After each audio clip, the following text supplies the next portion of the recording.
Hello and welcome guys. দেখুন এবার আমি এটা আখের গুড়টা দিয়ে দিলাম।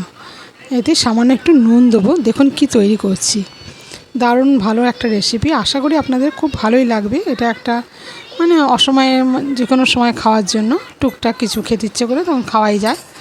যাই হোক, গুড়টাকে আমি ভালো করে এটা ফুটিয়ে জাল দিয়ে নেব।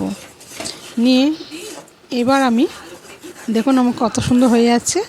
এবার থালাতে একটু তেল দিয়ে রেখেছি, থালাটায় তেলটা ভালো করে মাখিয়ে নেব। এইবার এতে দেবো আমি ছোলা। আগে আমি অনেক দিন আগে রেখেছিলাম বাদাম দিয়ে, আজকে দেখাবো আমি ছোলা দিই।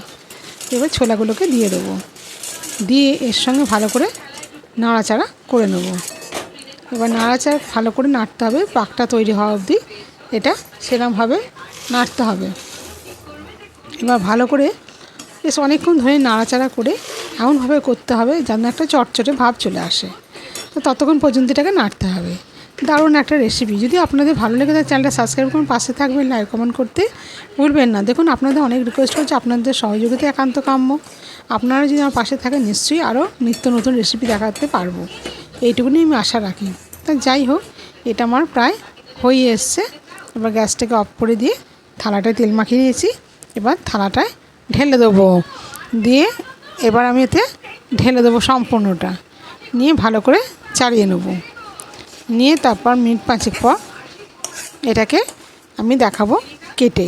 নিয়ে এটা ফ্রিজে রেখে দেবো যাতে তাড়াতাড়ি সেটটা হয়ে যায়, ঠান্ডাটা হয়ে যায়। ঠান্ডা হয়ে গেলে এটা বসে যাবে। এই দেখুন এবার আমি এটাকে হয়ে গেছে। এবার নামিয়ে এবার ঢুকিয়ে রাখবো। নিয়ে তারপর মিনিট 5 পর দেখাচ্ছি। এবার মিনিট 5 প্রায় হয়ে গেছে। এবার দেখুন আমি এটাকে তুলে ফেলবো থালা থেকে। এই ছুরি দিয়ে কেটে কেটে আমি আস্তে আস্তে ঘুরিয়ে ঘুরিয়ে ধৈর্য ধরে তুলে নেব। তুলে নিয়ে তারপর আমি কেটে রাখবো, যে যেরকম খাবে তাকে সেরকমভাবে দেবো। এটা যখন তখনই খাওয়া যায়, কেউ এলে গেলেও দেওয়া যায়। আশা করি আপনাদের খুব ভালো লাগবে। আপনারা এরকম ট্রাই করে দেখুন। টুকটাক মুখ চাটের জন্য এটা ঠিকই আছে। এই দেখুন কত সুন্দর হয়েছে, পুরোটাই উঠে গেল। দেখুন কত সুন্দর হয়েছে, দারুণ লাগে খেতে।